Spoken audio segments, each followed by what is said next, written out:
Jill Van der Meulen a annoncé une mauvaise nouvelle à sa communauté Instagram, le 17 janvier 2022. L'ancienne candidate de la Star Academy, saison 5, en 2005, a été hospitalisée et a expliqué pour quelle raison, en story. J'avais testé la Blues Hôpital 2021. Me revoilà avec la collection 2022, ont pu lire les internautes en légende d'une photo de Jill sur son lit d'hôpital. De quoi inquiéter les personnes qui la suivent sur le réseau social. Ils ont ensuite appris que celle qui est maman de 3 enfants, une fille et 2 garçons, a, semble-t-il, fait une nouvelle fausse couche. Info importante. En cas de perte de votre grossesse, si la fausse couche n'est pas spontanée, vous pouvez, en Belgique, demander un curetage à votre gynécologue. Ici, l'option m'a de suite été proposée.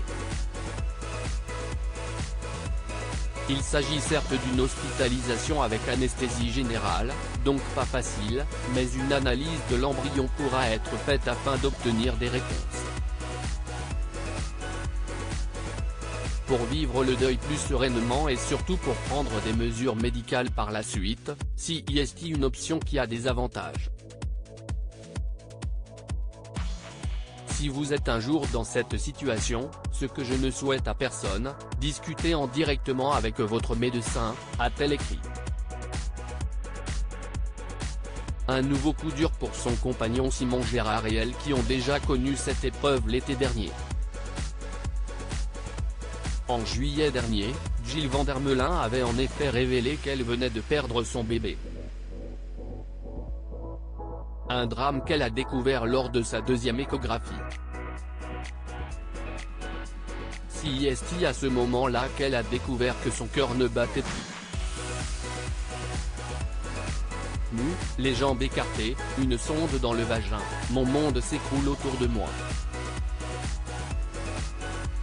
Sous le choc, j'ai l'impression que les minutes durent une éternité et je ne dis mot.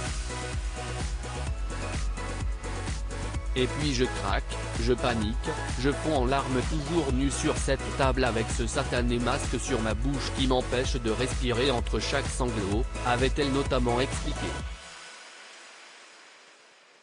4 mois plus tard, Jill Van der Meulen avait repris la parole sur le sujet pour mettre en avant l'après très difficile. Après rythmé par un stress intense et des angoisses, entre les remarques qu'elle pouvait recevoir ou sa déception de voir chaque mois ses menstruations débarquer. L'après est aussi pénible que le moment du drame, parce qu'il est constitué uniquement de doutes et d'attentes péniblement longues 3 semaines par mois. C'est très lourd pour le bien-être émotionnel d'une personne.